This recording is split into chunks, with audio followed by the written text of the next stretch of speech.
तो प्रिय भाई नवीन जी, काली शंकर, प्रवीण, अरे प्रभव और हिमांशु, और आपका क्या नाम है?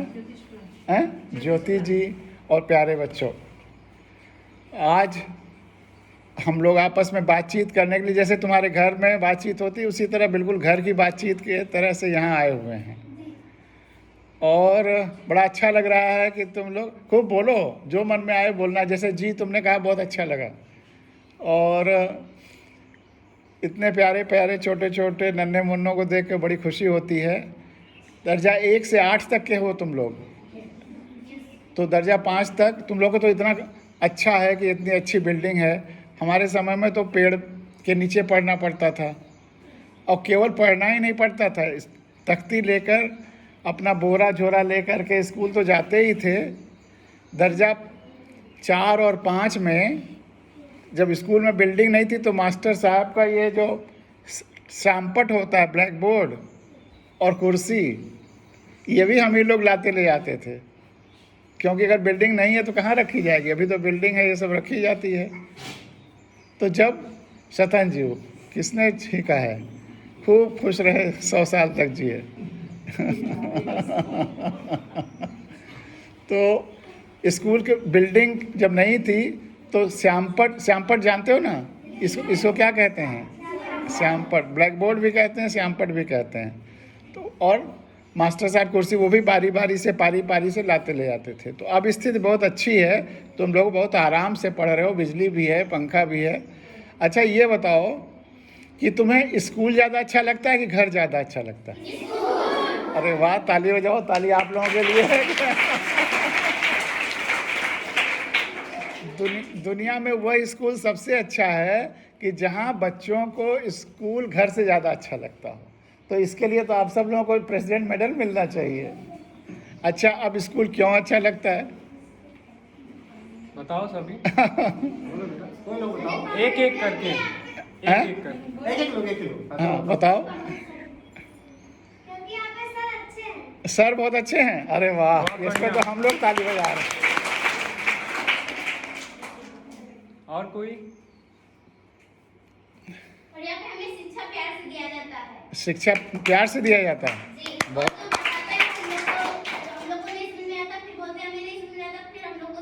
बहुत अरे वाह वाह वाह वाह, छोटे बच्चे ताली इतने अच्छे से बजा रहे हैं कि उसी में मजा आ रहा है। अच्छा, अब बताओ कि दर्जा 8 के बच्चे बताओ, उसके बाद तब धीरे धीरे नीचे आएंगे कि तुम बड़े होके क्या बनना चाहते हो। दर्जा 8 में कितने बच्चे, हाथ उठाओ। बताओ कोई खड़ा होके। हाँ, तुम चलो, कोई भी खड़ा हो जाए, बताए तुम बड़े होके क्या बनना चाहते हो या चाहती हो। खड़े होके बताओ। चलो निर्मला बताओ। चलो नाजिया तुम बताओ। टीचर, वेरी गुड, ताली बजाओ। और बताओ। आईपीएस। अब आईपीएस क्या होता है? आईपीएस क्या होता है? कुछ भी बताओ जो पता हो उतना बताओ, कोई इसमें इम्तिहान नहीं हो रहा है, मस्ती हो रही है। सभी घर के हैं यहाँ, सभी हम परिवार के ही हैं। बताया कि बोरा झोरा लेके तुम्हारी तरफ पढ़ के बैठते।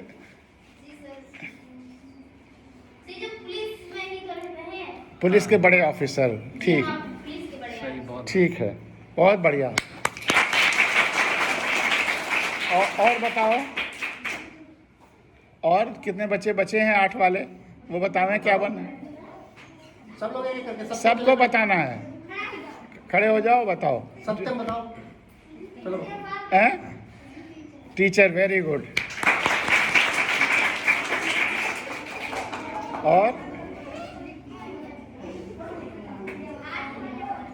और बच्चे बताओ बताओ बताओ। आर्मी, वेरी गुड, ताली बजाओ।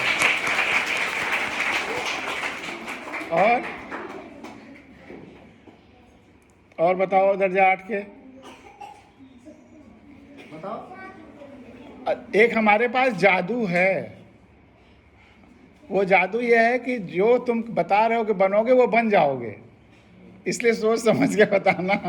कुछ और बनना चाहते हो, यहाँ कुछ और बोल दोगे तो जो बोलोगे वो बन जाओगे। नहीं, जो बनना चाहते हैं वही बोलो। हाँ, वेरी गुड।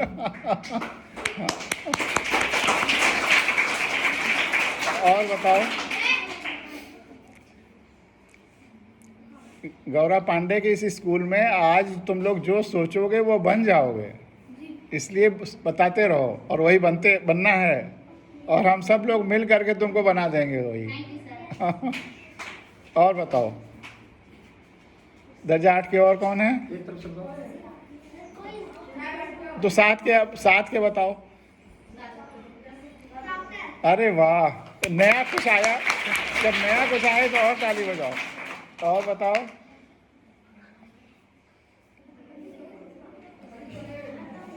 हाँ बताओ बताओ बताओ। आर्मी, ठीक है, बहुत अच्छा। तुम लोग ऊपर जरा बचा करके वो उसके टकरा ना जाओ दरवाजे के उससे। Doctor, very good. और जल्दी जल्दी बताओ बेटा। Very good. Doctor, very good.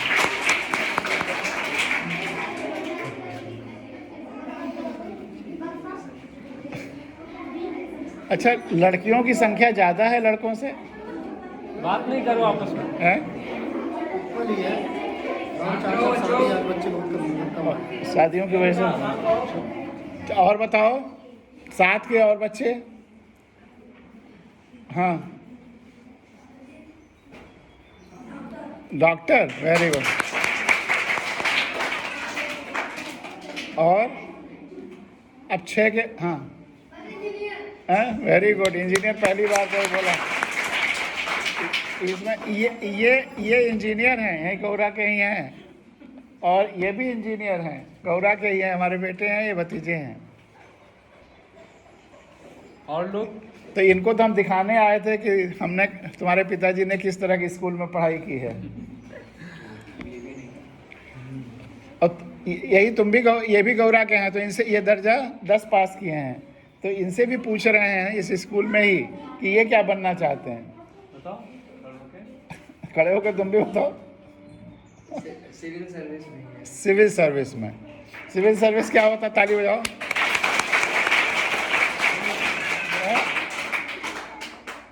UPSC वही।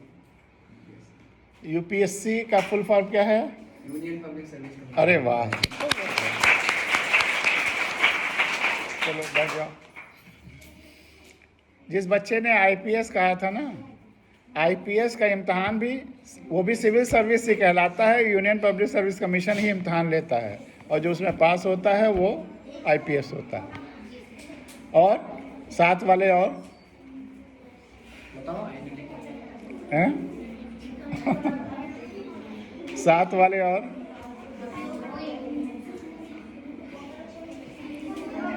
बात नहीं करो। वो बैकुंठ आए थे क्या सुबह? क्यों प्रेस, वो बैकुंठ आए थे क्या? बैकुंठ आए थे, उन्होंने कहा था कि हम जाएंगे। हाँ, और 6 वाले आप चलो, 7 वाले अगर नहीं बचे हैं तो 6 वाले। Teacher, very good.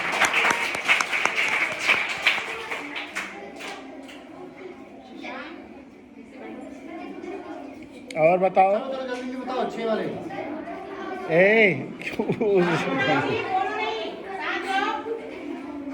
हाँ, 6 वाले बोलो।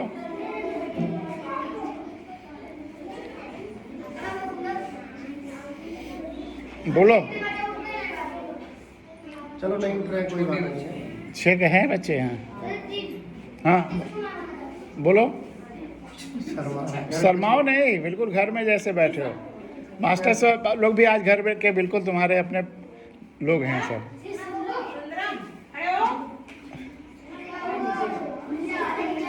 बेटा सच बैठो। आपको कुछ बोलना है ना? आपको क्या बनना है बताओ, खड़े होके बताओ। हाँ इंस्पेक्टर। क्या बात है। वाह वाह वाह। छोटे बच्चे मांगेंगे और? तो थोड़ा सा हो जाएगा। और बताओ, आओ चलो बताओ। 6 वाले। हाँ, कौन कौन 6 में है? हाथ खड़े हो उठाओ। जाओ, खड़े हो जाओ, बताओ। 6 वाले हाथ उठाओ। तो उसने तो बता दिया उधर। इधर इधर कोई 6 में? नहीं बताएंगे, रहने दो, शांत रहो। चलो कोई बात नहीं। नहीं बताना मत बताओ, चलो। कुछ नहीं बनना होगा। नहीं नहीं, सब बनेंगे। अभी थोड़ा सोचे नहीं हैं। अभी सोचने का बहुत टाइम भी है। अच्छा ये बताओ कि तुम लोगों में कोई ऐसा है जो बहुत अच्छा गाना गाता है? हैं? या कोई कोई बहुत अच्छी कविता सुनाता है? हाँ चलो।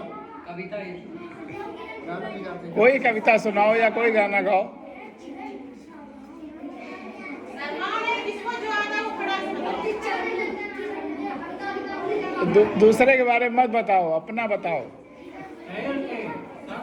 यहाँ यहाँ सामने देखो, बात नहीं करो आपस में। जो जिसको आता है बताए खुल के। शोर नहीं, फाइल वालों को शोर नहीं करो, ठीक है? तो इसको लाइन की फाइल लगाओ ना सर, वो लाइन गाने की संभाल के तुम बताओ। जब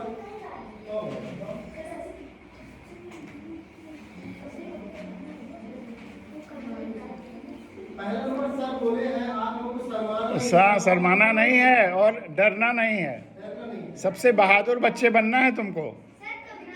हाँ, कविता कह सकते हैं, वही तो मैं कह रहा हूँ।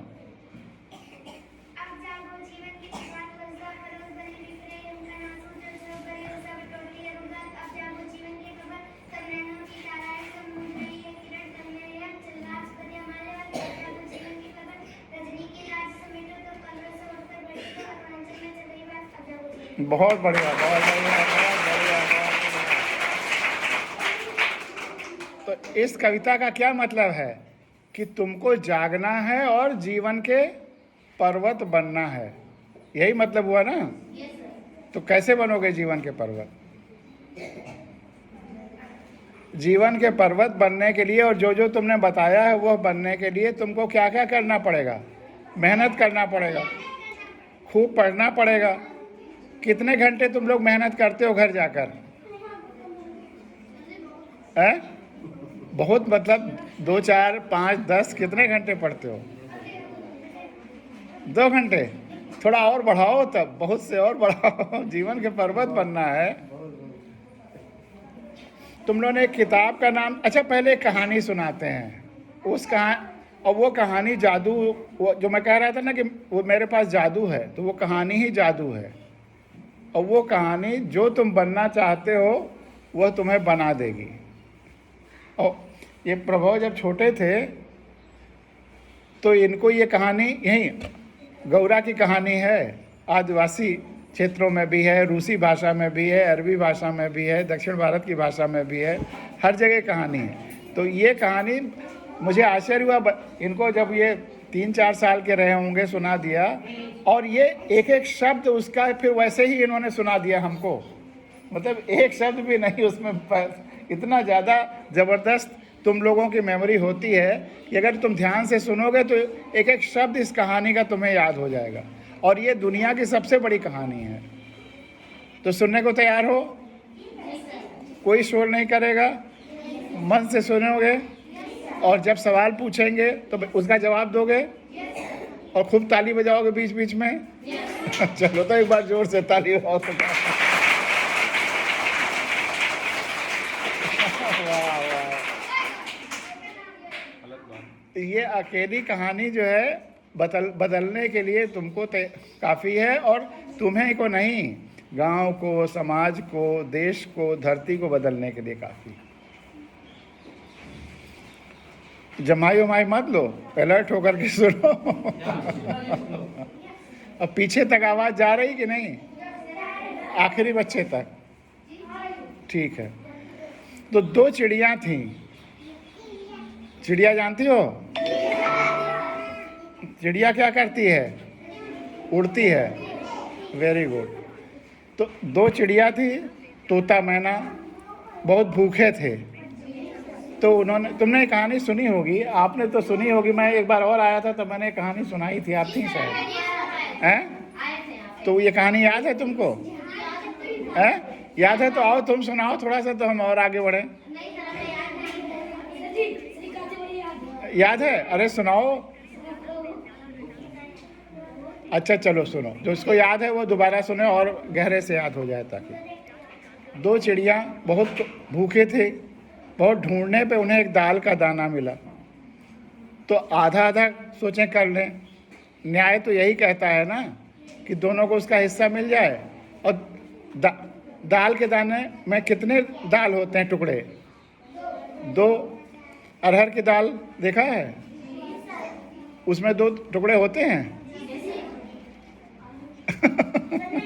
चने के दाल में, तो चने की दाल मिला होगा, तभी सोचा कि आधा आधा 2 हिस्सों में बंट जाए।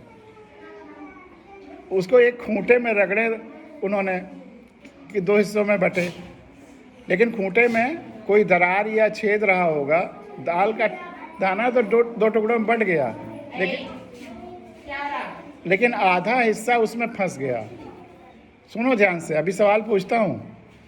तो जो आधा हिस्सा है बाहर, उसको मैना लेके उड़ गई। अब तोते का आधा हिस्सा बचा हुआ है, और तोता जब उसको नहीं निकाल पाता तो उसको निकालने के लिए बढ़ई के पास जाता है। बढ़ई क्या काम करता है? हैं? बढ़ई जानते हो? बढ़ई क्या करता है? हैं? लकड़ी का औजार से तमाम सारा लकड़ी का सामान बनाता है। तो उन्हीं लकड़ी के औजारों से उसने कहा कि बढ़ई बढ़ई खूंटा चीरो, खूंटे में दाल बा, का खाई का पी का ले परदेश जाई। तो उससे वो आग्रह करता है, उससे कहता है खूंटा चीर दो, हमारा दाल का दाना मिल जाए। तो बढ़ई उसको डांटता है। क्या करता है?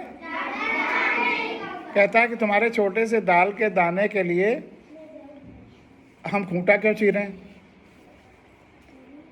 अब तोता क्या करे जब बढ़ई ने मना कर दिया? तो राजा के पास जाता है, राजा से कहता है कि राजा राजा बढ़ई डांटो, बढ़ई ना खूंटा चीरे, खूंटे में दाल बा, का खाई का पी का ले परदेश जाई। अब राजा भी उसको डांटता है कि तुम्हारे छोटे से दाल के दाने के लिए हम बढ़ई क्यों डांटे? तब वो रानी के पास जाता है और कहता है रानी रानी राजा छोड़ो, राजा न बढ़ई डांटे, पूरी बात बताता है। तो रानी भी डांटती है, तुम्हारे छोटे से दाल के दाने के लिए हम राजा क्यों छोड़ें? किसके पास? सांप के पास। ताली बजाओ, देखो बच्चों को। तो सांप, बहुत बढ़िया। हाँ हाँ, वाह वाह वाह वाह वाह वाह वाह, मजा आ गया, बहुत खूब। तब जब इधर आ जाओ, तुम इधर आ जाओ, इधर मजा आ गया। आओ आओ आओ आओ। अच्छा हाँ आओ, तो जितना तुम मतलब तुम्हें ये सब भाई हैं, बहुत तेज हैं। ये जरा इसको पढ़ो, पढ़ो। हाँ चलो आगे बढ़ो, बहुत बढ़िया। सांप के पास गया तो क्या हुआ?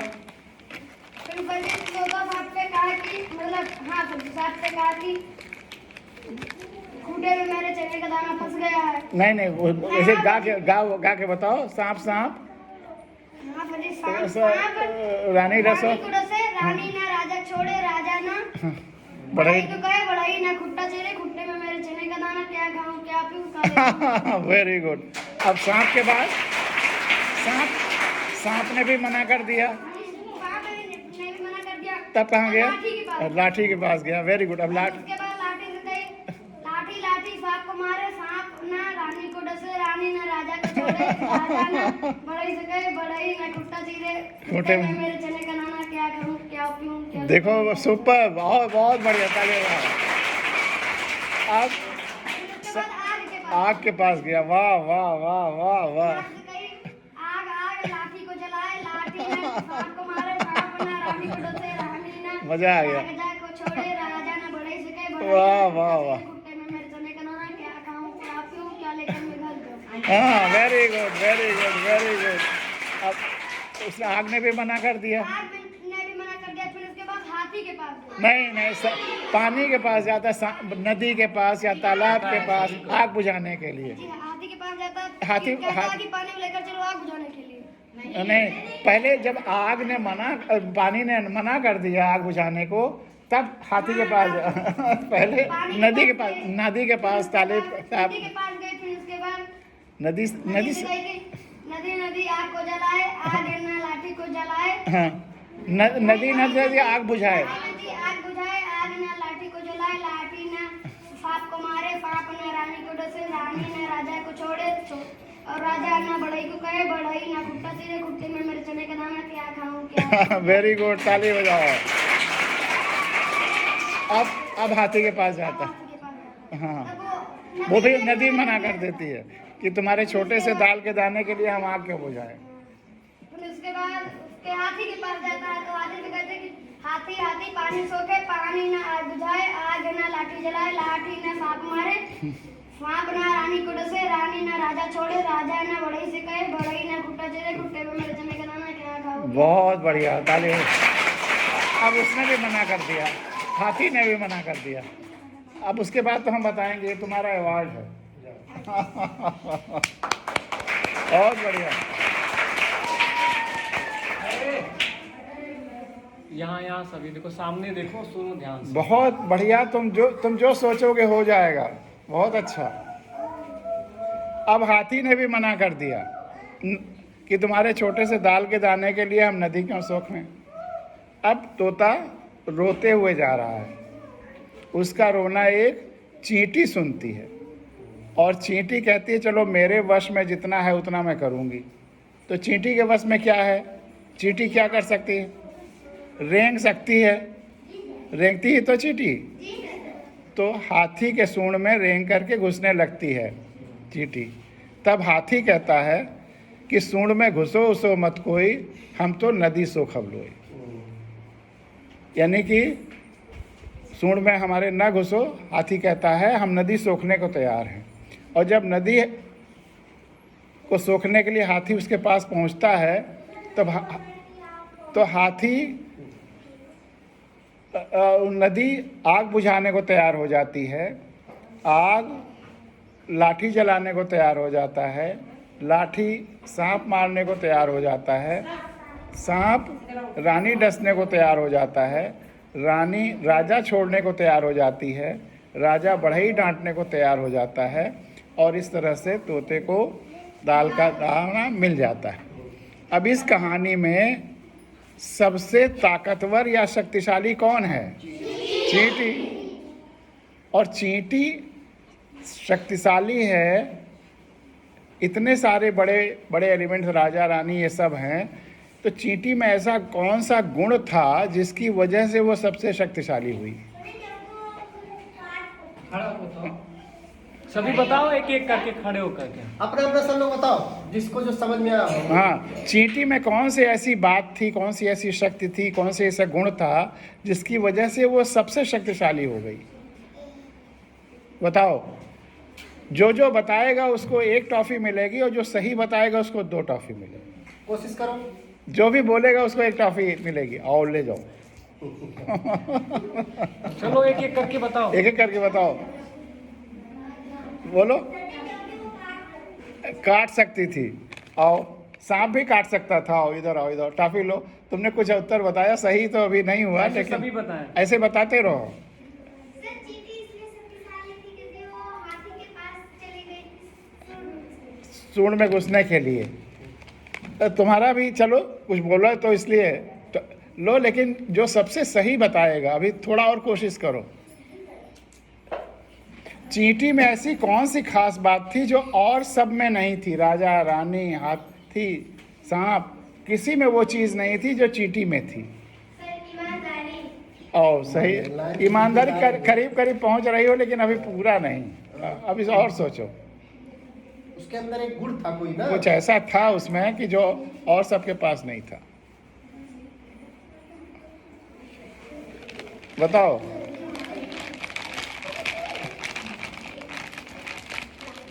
सोचो, अरे तुम लोग तो 8 तक के बच्चे हो, तो एक प्राइमरी स्कूल में दर्जा 5 तक के केवल बच्चे थे, वहाँ बच्चों ने बता दिया था। सोचो चींटी में ऐसा क्या था जो बाकी सब में नहीं था। कहानी से क्या सीख मिला तुमको? वो सीख पे आएंगे, पहले वो गुण तो बताएं, वही तो गुण तो सीख देगा। सीख सीख सब कहेंगे ना तो समझ जाओगे।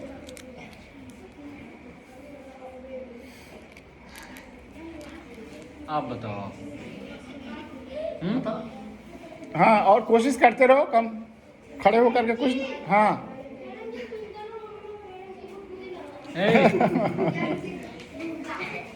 बोलो, उनको अलग अलग बैठा दीजिए। हाँ बोलो, पीछे किसी ने हाथ उठाया। बताओ बेटा, जल्दी बताओ।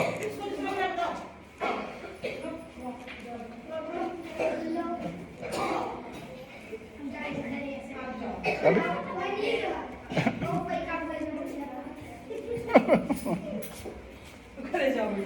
दोनों आपस में भाई हैं। अच्छा जी।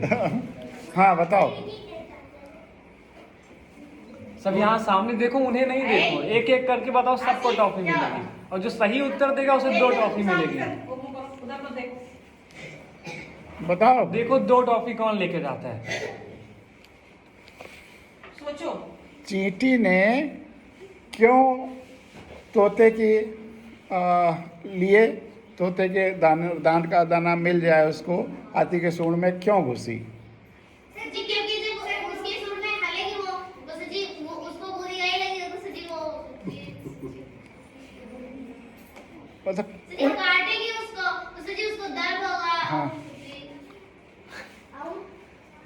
नहीं, चींटी के अंदर क्या खासियत थी, क्या उसके अंदर गुण था कि वो उसकी मदद करने के लिए तैयार हो हाँ। गई? हाँ चींटी के अंदर ऐसा गुण था कि फर्जी जब वो खून में हलेगी, हाँ। फर्जी उसको बुद्धि भी लगेगा, फिर उसके बाद फर्जी उसका खून भी चाल देगी, हाँ। और फिर उसके फर्जी जब चाल देगी तो फर्जी उसके बाद अंदर से बचेगा नहीं। लो, अभी सही तो नहीं, 1 टॉफी तो मिलेगा तुमको, 2 नहीं।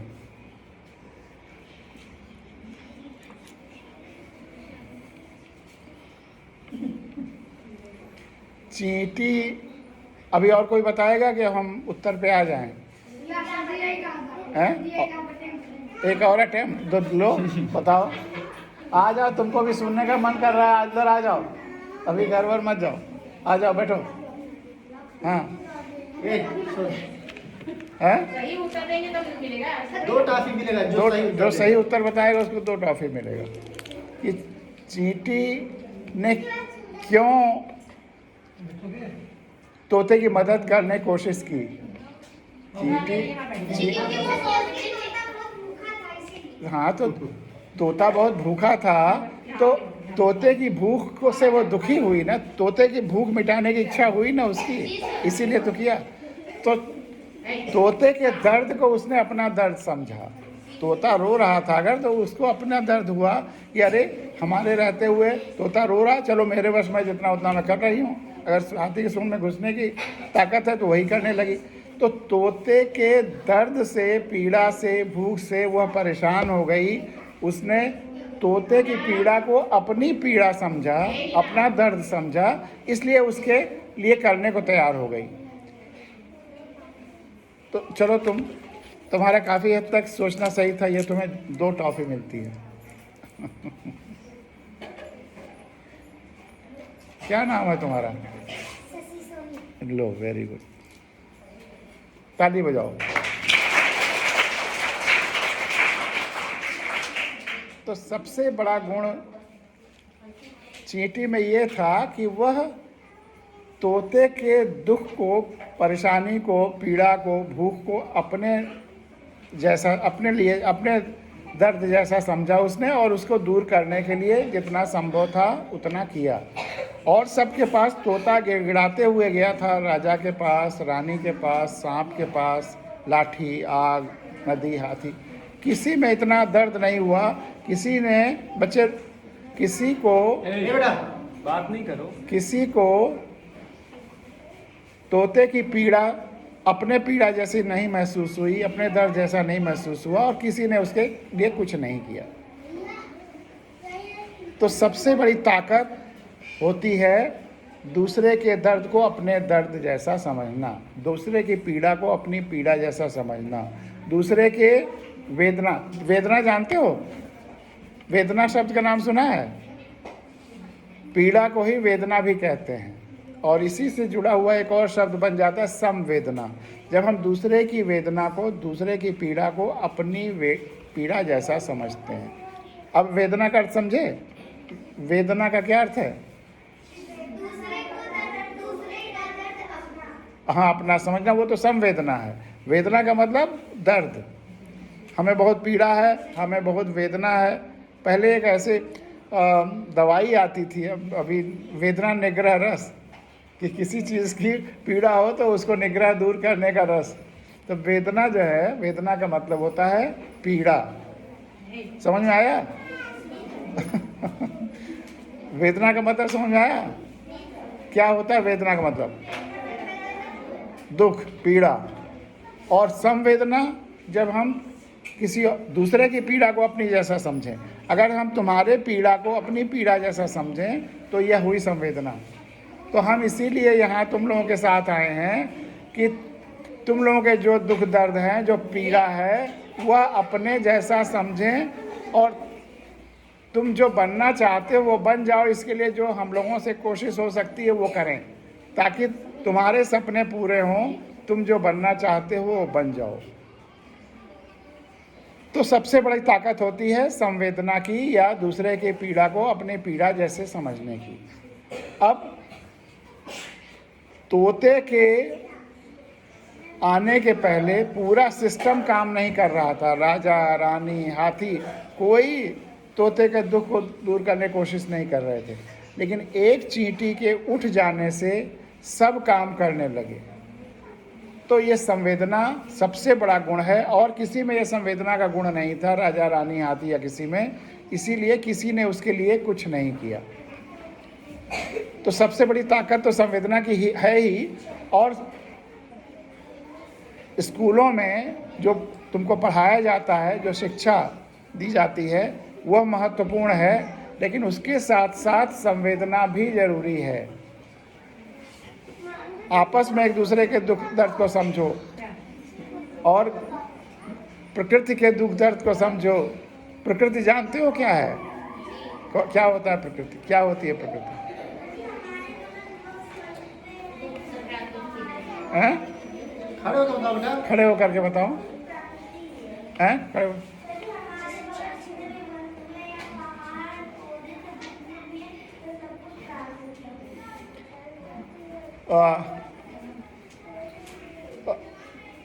पेड़ पौधे हैं, ये तो प्रकृति के हिस्से हैं।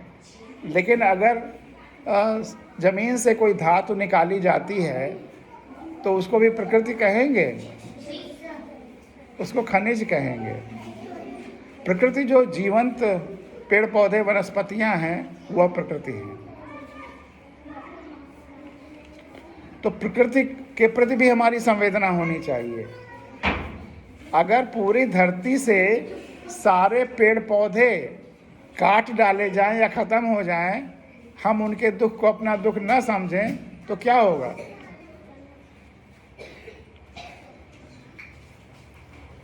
अगर तुम्हारे पास एक स्विच है, जैसे स्विच दबाने से पंखा चल जाता है, फिर दबाओ तो बंद हो जाता है, तो ऐसे तुम्हारे पास एक स्विच हो जिसके दबाने से सारे पेड़ पौधे सूख जाएं या ख़त्म हो जाएं या कट जाएं, तो क्या होगा? हैं? क्यों नहीं रहेंगे? अरे वाह वाह, ताली बजाओ। हम लोग नहीं रहेंगे, जिसने कहा वो भी आए, 2 टॉफी ले जाए, आओ। और जिसने कहा ऑक्सीजन नहीं रहेगा वो भी आए, 2 टॉफी ले जाए।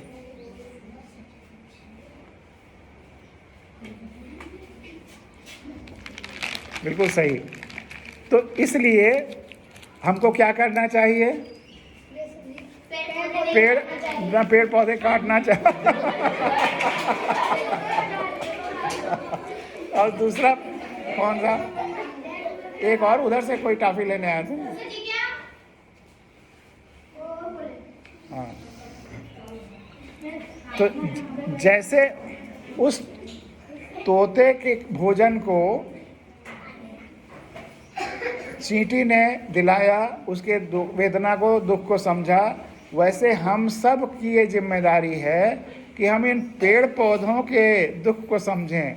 आज पेड़ पौधे लगातार काटे जा रहे हैं चारों तरफ, बड़े बड़े मकान बनाने के लिए, प्रोजेक्ट बनाने के लिए, और लगाए नहीं जा रहे हैं, केवल काटे जा रहे हैं, केवल काटे जा रहे हैं। और जिसकी वजह से ऑक्सीजन इतनी कम हो गई है कि दिल्ली और उसके आसपास के इलाकों में सांस लेने के लिए हवा नहीं रह गई है। जाड़ों में ये हालत हो जाती है। तो इसलिए प्रकृति को बचाना भी, जैसे उस चींटी ने तोते को बचाया, उसकी भूख को बचाया, वैसे हम सबको प्रकृति को भी बचाना है, धरती को भी बचाना है। तुम्हें यह पता है कि धरती बीमार है? किसने कहा जी? हाँ? धरती बीमार है कि नहीं? किसने कहा? अब क्यों बीमार है? कैसे पता कि धरती बीमार है? हैं?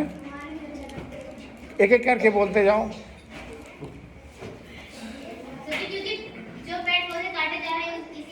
हाँ, तो उससे धरती बीमार है, इससे कैसे हो रहा है? पेड़ पौधे काटने से। आओ इधर आओ, एक टॉफी लो, और एकदम सही जवाब दो तो 2 टॉफी लो। आओ एक तो लो पहले। और बताओ। ऑक्सीजन तो नहीं मिलता, लेकिन धरती पर क्या असर हो रहा है? जब तुम्हें बुखार होता है तो क्या होता है? तुम्हारे शरीर का टेम्परेचर या तापमान बढ़ जाता है। तो धरती का तापमान क्या बढ़ रहा है? तो यही कहो कि धरती का टेम्परेचर बढ़ रहा है, इसलिए धरती बीमार है, धरती को बुखार हो गया है। धरती को बुखार हो गया है।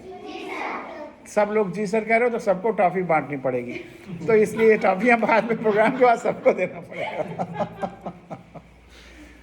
तो लेकिन टॉफी खाने के बाद इसके छिलके को इधर उधर नहीं फेंकना है, एक जगह कहीं पे जहाँ कूड़ादान हो वहीं फेंकना है। धरती को बचाना है, धरती को गंदगी से भी बचाना है, प्लास्टिक से भी बचाना है, और धरती के टेम्परेचर न बढ़े इसके लिए पेड़ पौधे लगाना है, पेड़ पौधों को बचाना है। तो भले ही तुम कहीं भी चले जाओ, जो जो तुम्हारे सपने हैं सब पूरे हो जाएं, लेकिन धरती को, प्रकृति को बचाना यह तुम्हारी जिम्मेदारी ज़िंदगी भर रहेगी। आज इस गांव में हो तब भी, और जहां चले जाओ वहां भी।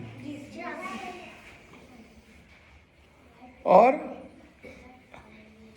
संविधान की बात कही कि संविधान की चर्चा होनी चाहिए, या मैं संविधान कथाएं कहता हूँ। तो जो छोटे बच्चे हैं उनको भी जानना चाहिए, और जो दर्जा 8 तक के बच्चे हैं उनको तो जानना ही चाहिए। उन्होंने नागरिक शास्त्र में पढ़ा भी होगा। नागरिक शास्त्र में तुम लोग क्या क्या पढ़ते हो?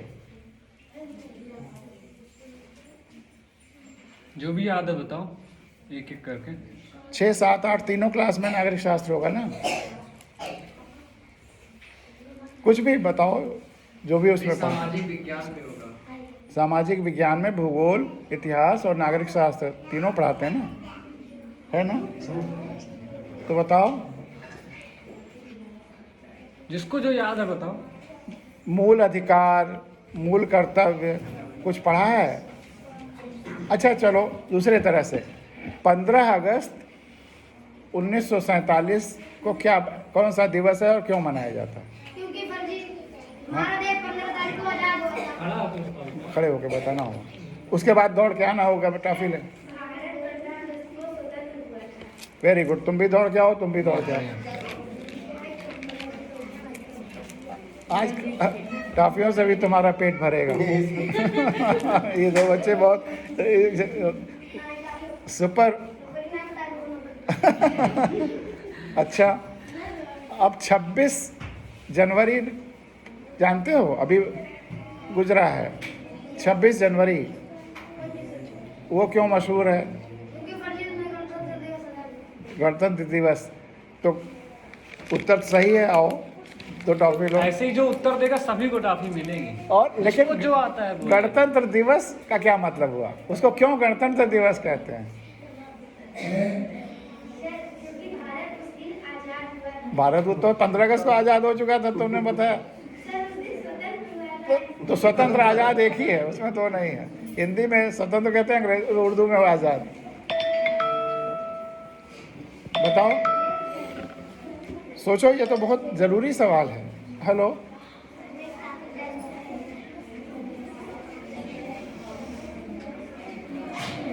अच्छा, हाँ हाँ। बात नहीं करो, बात नहीं करो। तो अब हम लोग तो गांव में हैं, हमारे वहाँ पे जो गार्ड होगा उसको दे दीजिएगा। हैं? शांत रहो। तो अब क्या करेंगे जाकर के? हमको व्हाट्सएप पे भेज दे या हम कल आ जाएं, उसके बाद आइए। मैं बाहर एक प्रोग्राम में हूँ, अभी एक स्कूल में हमारा प्रोग्राम चल रहा है। हाँ, गणतंत्र दिवस क्यों मनाया जाता है? जाओ। हैं? गणतंत्र दिवस क्यों मनाया जाता है?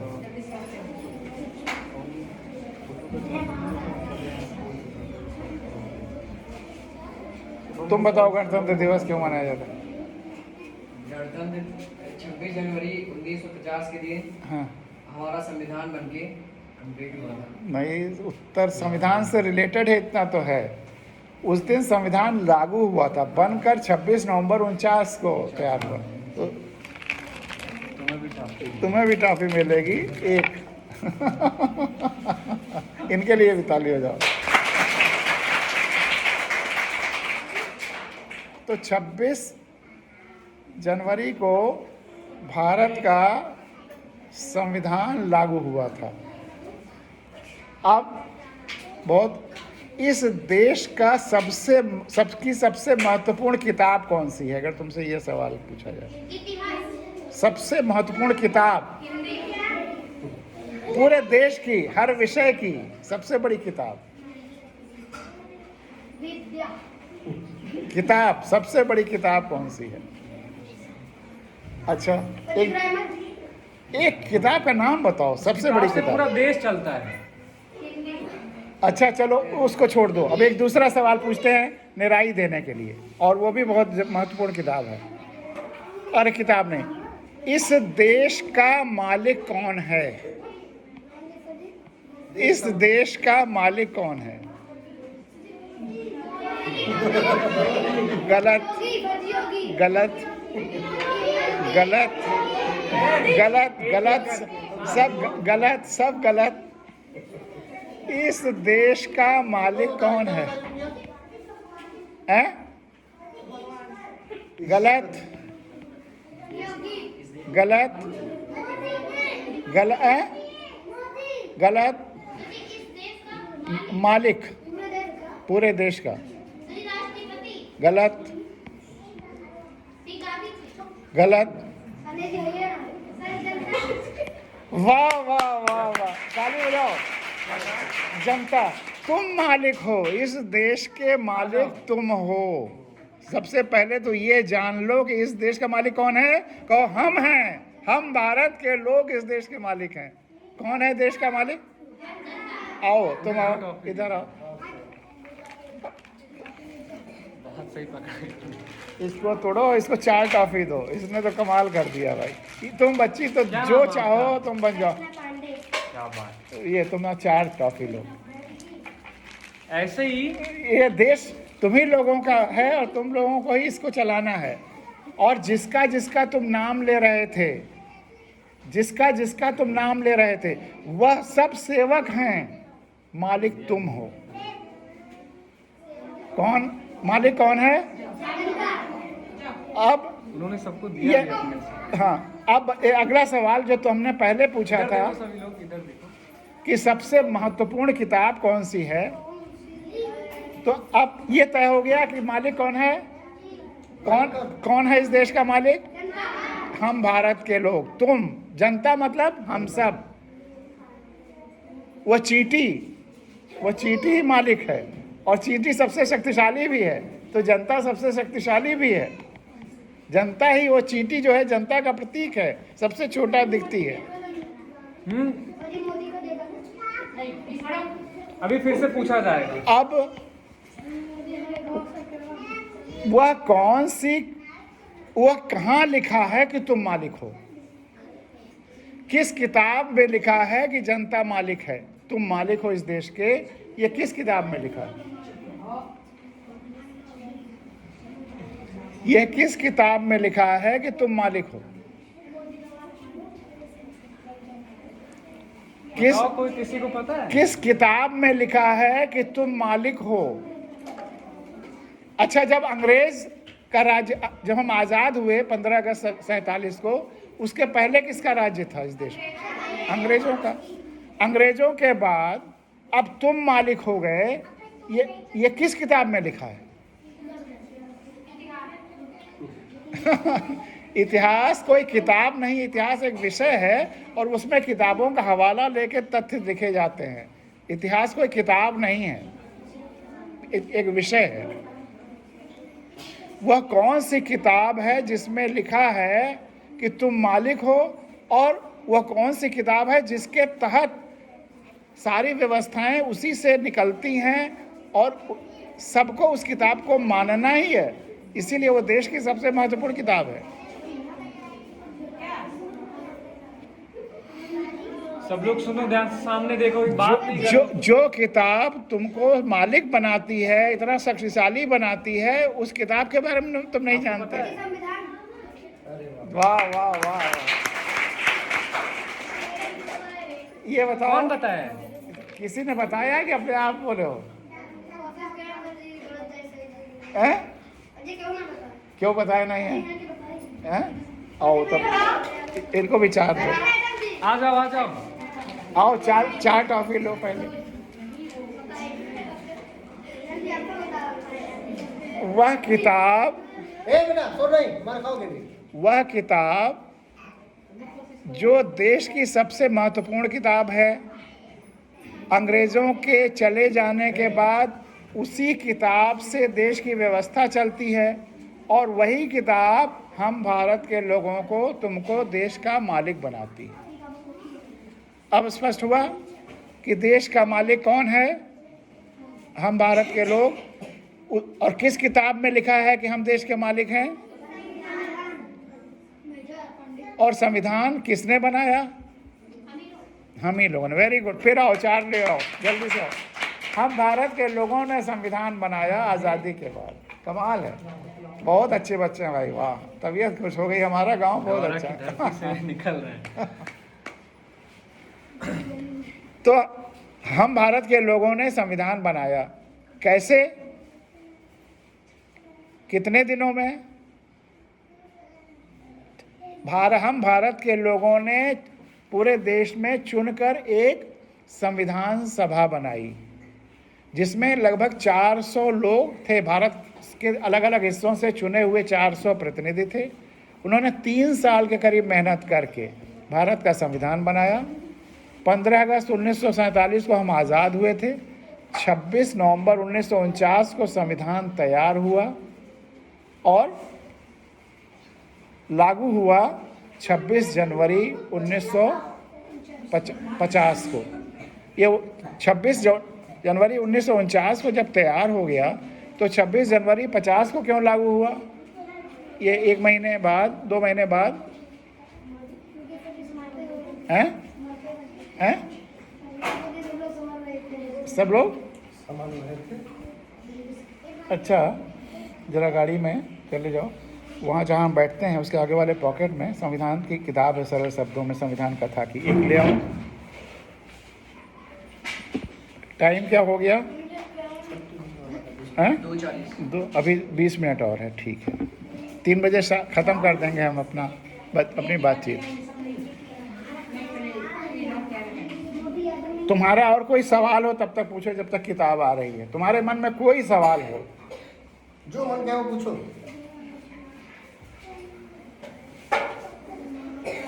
किसी विषय से, कोई अपने ज़िंदगी का कोई सवाल तुम्हारे मन में हो, पूछो। अभी सारे बच्चों के साथ एक हमारी फोटो हम सब लोगों की खींचना, एक जगह कहीं खड़े होकर।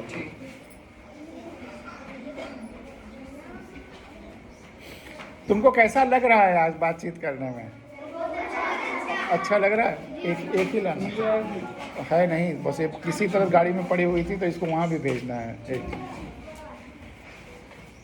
अब संविधान का जो सबसे महत्वपूर्ण अंश है, उसका सारांश या उसका उद्देशिका या उसकी प्रस्तावना, उसको कहते हैं प्रियम्बल या प्रस्तावना।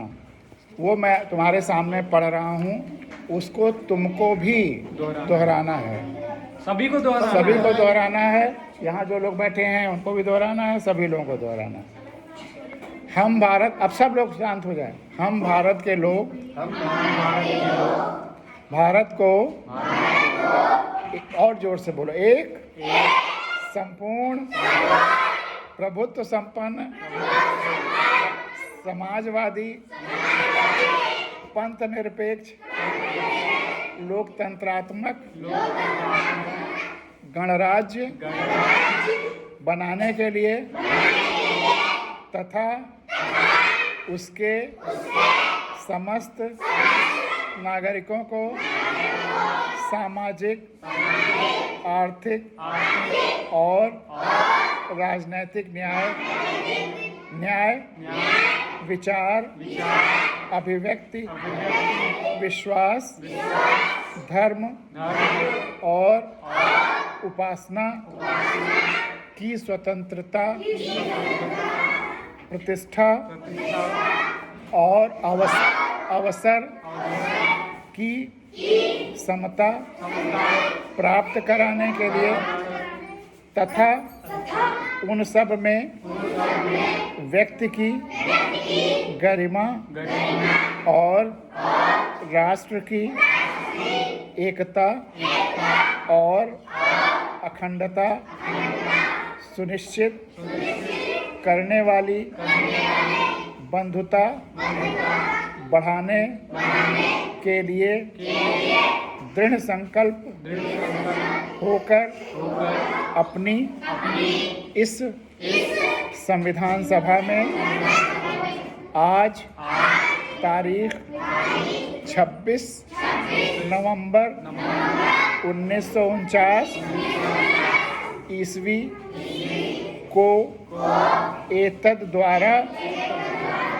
इस संविधान को अंगीकृत, अधिनियमित और आत्मार्पित करते हैं। तो यह है हमारा प्यारा संविधान के प्रियम्बल या प्रस्तावना या उद्देशिका, जो भी कहो वह, यानी कि यह पूरे संविधान का निचोड़ है और कोई भी सरकार इसमें परिवर्तन नहीं कर सकती।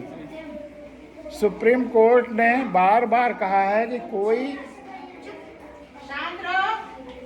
सुनो,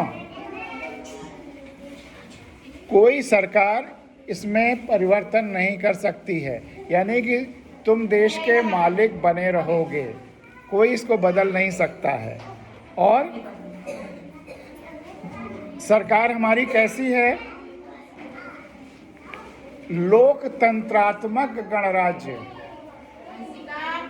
लोकतंत्र मतलब जनता मालिक है और वो अपना प्रतिनिधि चुनेगी, जनता से, लोक से चुनाव होगा और वही चुनेगी। गणराज्य जनता का राज्य, सीधे सीधे प्रियम्बल में लिख दिया गया कि अब जनता का राज्य है। अब अंग्रेजों का राज्य समाप्त हुआ, अब राज्य जनता का है। इस पर कोई दबाव नहीं, प्रभुत्व संपन्न मतलब किसी का दबाव नहीं रहेगा, न कोई बाहरी विदेशों का, न अंदर का कोई दबाव। हमेशा हम भारत के लोगों की ही सरकार रहेगी।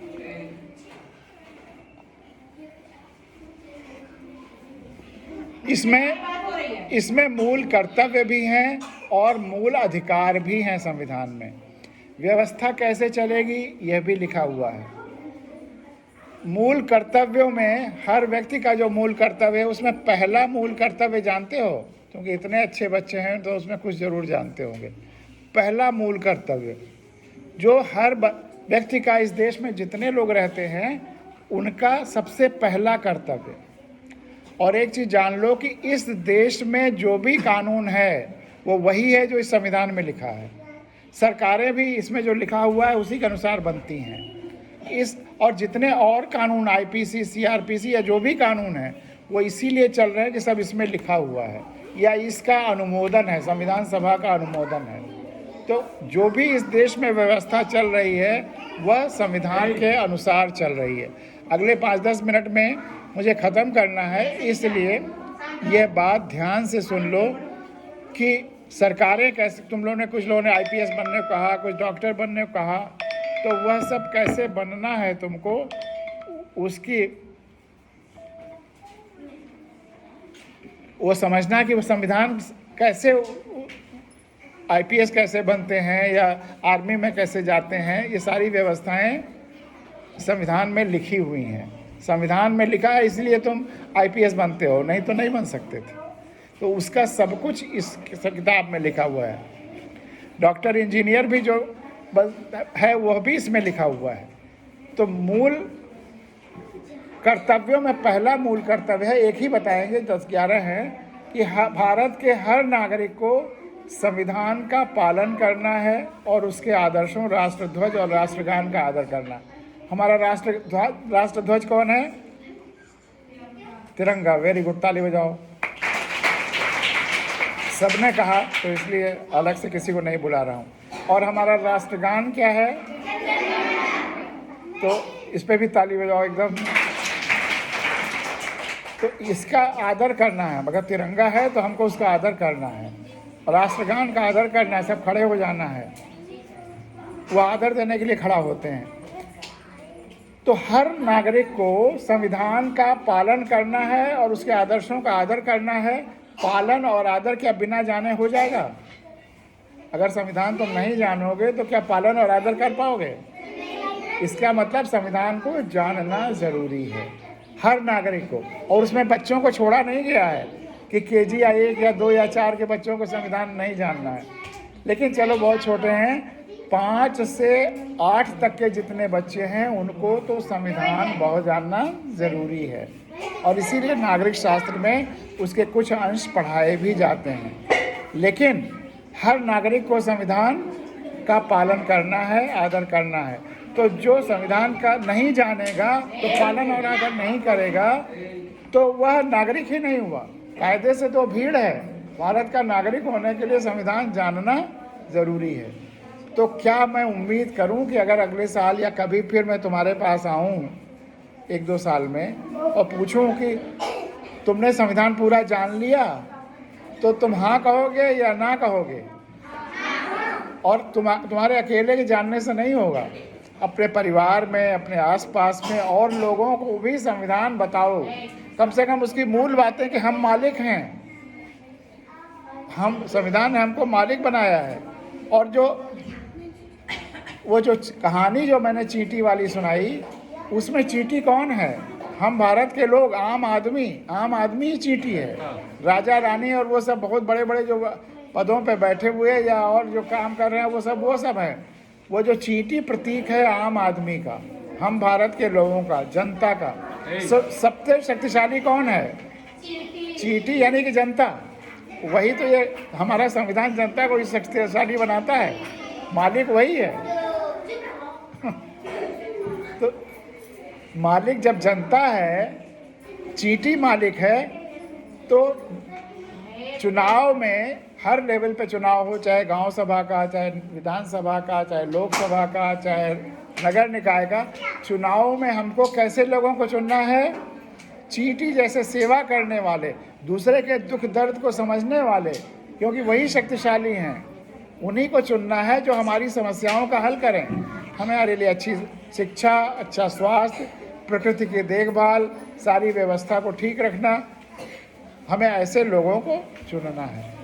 अब मूल अधिकार, संविधान ने हर व्यक्ति को मूल अधिकार भी दिए हैं। अधिकार जानते हो? अधिकार का क्या मतलब है? हमारा हक, हमारा अधिकार। इस स्कूल में अगर एडमिशन करना है तो क्या प्रिंसिपल साहब ये कह सकते हैं कि बिना किसी कारण के कि हम तुम्हारा एडमिशन करेंगे, तुम्हारा नहीं करेंगे? सबको बराबरी का अधिकार दिया हुआ है। हाँ, जो ज़्यादा नंबर पाएगा वो ज़रूर नंबर उस पर हो जाएगा, लेकिन अधिकार सबका बराबर है। वोट देने का अधिकार सबको बराबर है। अगर तुम अस्पताल में भर्ती हो रहे हो तो सबका बराबर अधिकार है। संविधान ने हर व्यक्ति को बराबर का अधिकार दिया है। हर व्यक्ति को इस बात का अधिकार दिया है कि वो हिंदुस्तान में कहीं भी आए जाए, कहीं भी बसे। तुम आज यहाँ हो, कल को तुम मुंबई में रहना चाहते हो, कलकत्ता में रहना चाहते हो, हिंदुस्तान में जहाँ रहना चाहते हो, संविधान ने तुमको अधिकार दिया है कि तुम वहाँ रहो। तुम जो भी काम करना चाहते हो वह काम तुम कर सकते हो, वह तुम्हें अधिकार दिया गया है। तुम जहाँ जाना चाहते हो, जहाँ बसना चाहते हो, सड़क पे जाना चाहते हो, इकट्ठा होना चाहते हो, अपना एक समाज बनाना चाहते हो, सब तुम्हारे अधिकार हैं। 6 अधिकार हैं, लड़ाई मत करो। लेकिन मूल चीज़ें मैंने बता दी। अब तुम्हारे जो तुमने कहा प्रोफेशंस, तुमने अपना बताया कि तुम क्या बनना चाहते हो, डॉक्टर बनना चाहते हो, तो संविधान ने तुम्हें डॉक्टर बनने का, हर नागरिक को डॉक्टर बनने का अधिकार दिया है, हर व्यापार करने का अधिकार दिया है। लेकिन जो प्रोफेशंस हैं, डॉक्टर या इंजीनियर, उसमें लिखा हुआ है कि संविधान में लिखा हुआ है कि उसके लिए रिक्वायर्ड पढ़ाई या डिग्री होनी चाहिए। जो डॉक्टरी पढ़ करके डिग्री ले ले वही डॉक्टरी का प्रैक्टिस कर सकता है या डॉक्टर बन सकता है। और चाहे जिस तरह की डॉक्टरी कितने तरह की होती है, हिंदुस्तान में डॉक्टरी की कितनी तरह की है? जो डॉक्टर बनना चाहते हैं वो बतावें कि कितने तरह के डॉक्टर बनते हैं। एक तो एलोपैथिक डॉक्टर, फिर आयुर्वेदिक डॉक्टर, यूनानी डॉक्टर, होम्योपैथिक डॉक्टर, है कि नहीं? इतने तरह के डॉक्टर। तो तुम जो डॉक्टर बनना चाहते हो कौन सा? मेडिकल डॉक्टर, एलोपैथी वाले हैं? Medical doctor.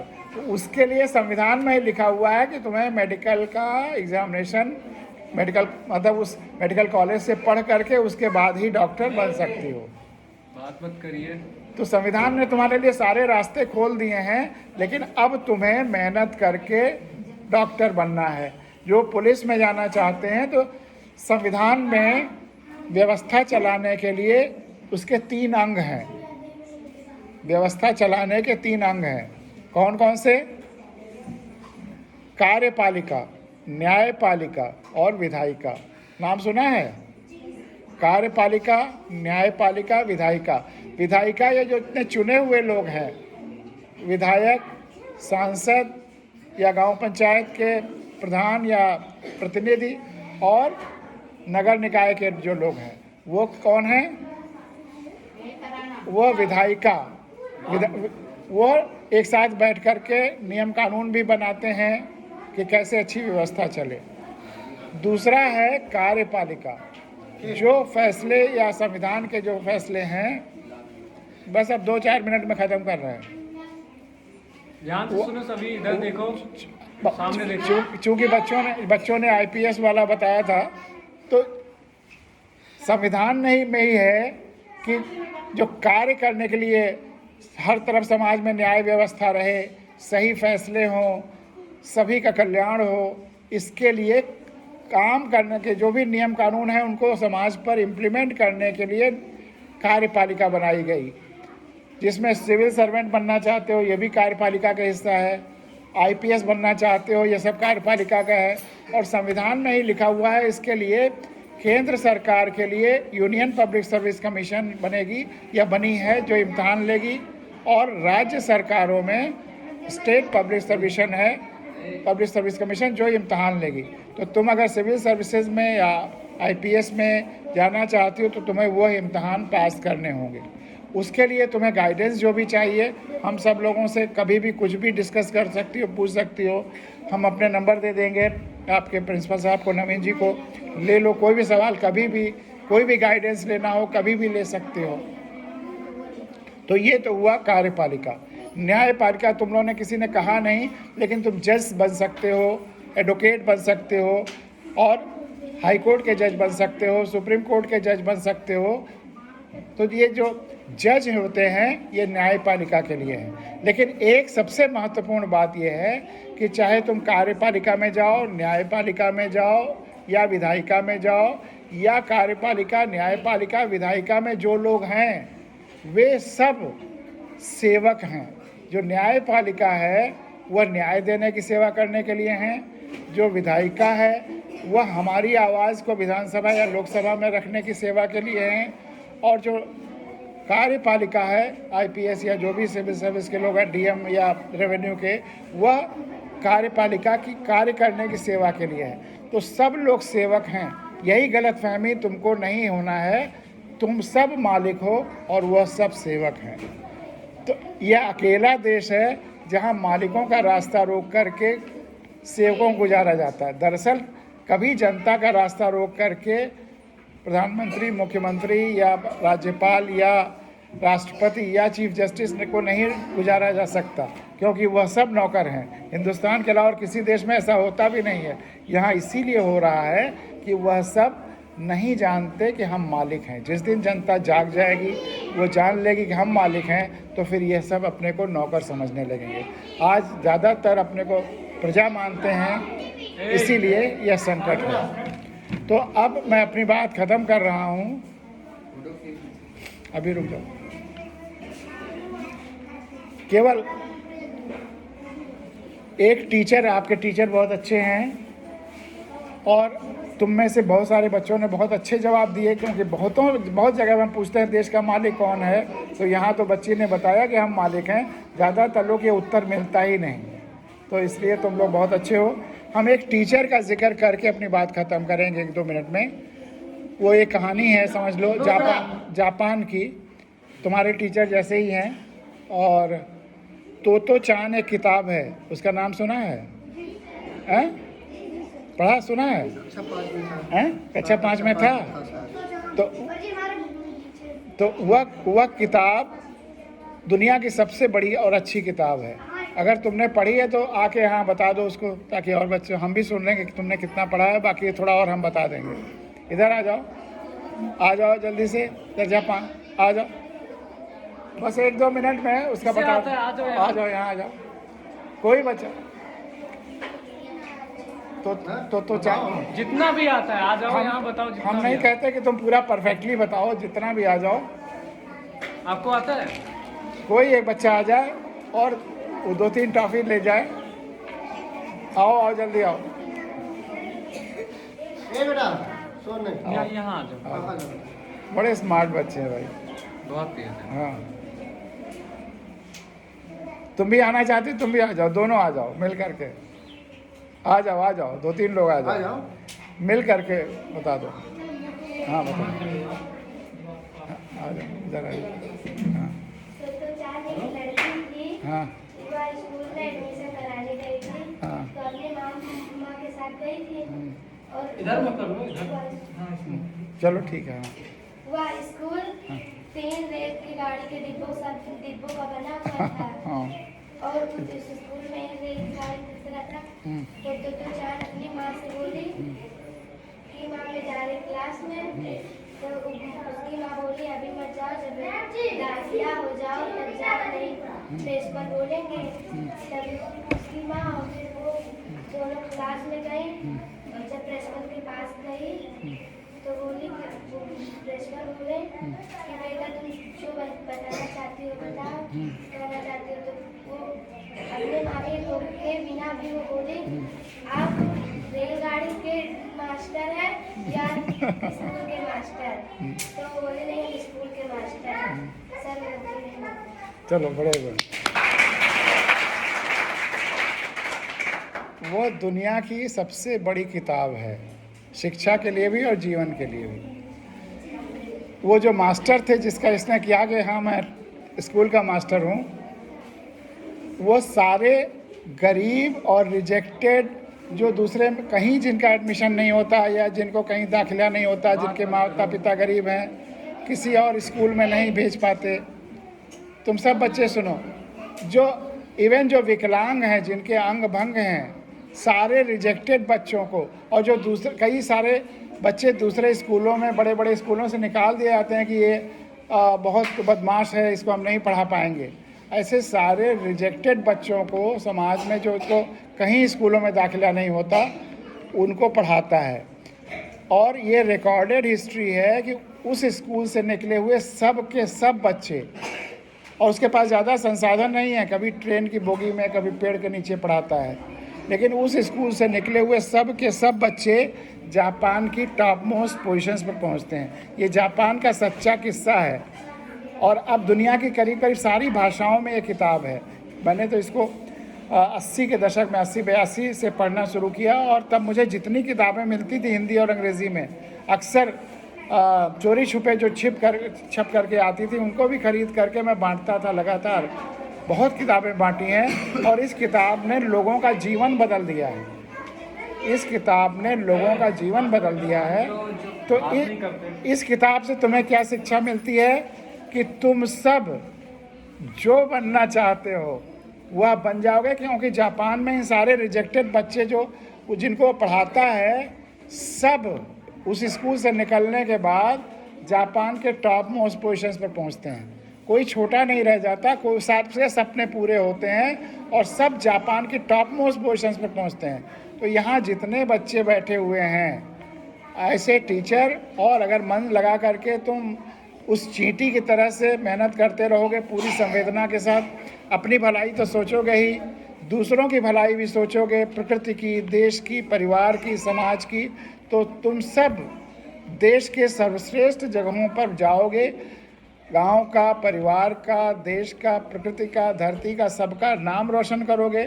धरती का भी बुखार उतारोगे, जहाँ जहाँ जो बीमारियां हैं सब दूर करोगे, लेकिन उस चींटी की तरह से संवेदना के साथ, और उस टीचर की तलाश में, जहाँ भी तुम्हें अच्छे विचार मिलें, वो तुम्हारे टीचर हैं, तुम्हारे अपने यहाँ टीचर लोग हैं, या जहाँ भी, तो तुम सब उसी तरह से जितनी तुम में क्षमता है वो प्राप्त करोगे। सब कुछ बड़े से बड़ी जगहों पर जाओगे, अपने सपनों से भी वो आगे जाओगे। इसी शुभकामना के साथ आज ये बातचीत ख़त्म करते हैं। तो सभी बच्चों को टॉफ़ी मिलेगी, ये टॉफ़ी ये सबको बच्चों को दिलवा दो। और बच्चे अपना, अभी भी कोई सवाल हो तुम्हारे मन में जो भी तो पूछना है, पूछ लो। अब हमारी तरफ से बात खत्म हो गई। हर कोई पूछ सकता है, ऐसे वितरित कर दिया जाए। हाँ, वितरित कर दो, प्रभु करवा दो भैया, सबको सबको। जिन बच्चों को पहले मिल चुका है उसका भेदभाव नहीं है, सबको बांट दो लाइन से, एक एक लाइन।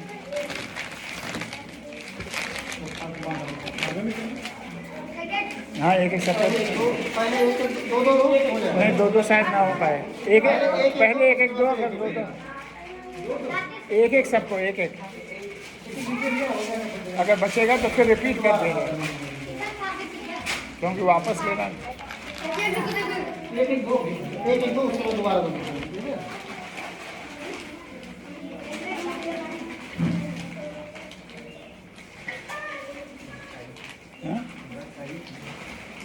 कुछ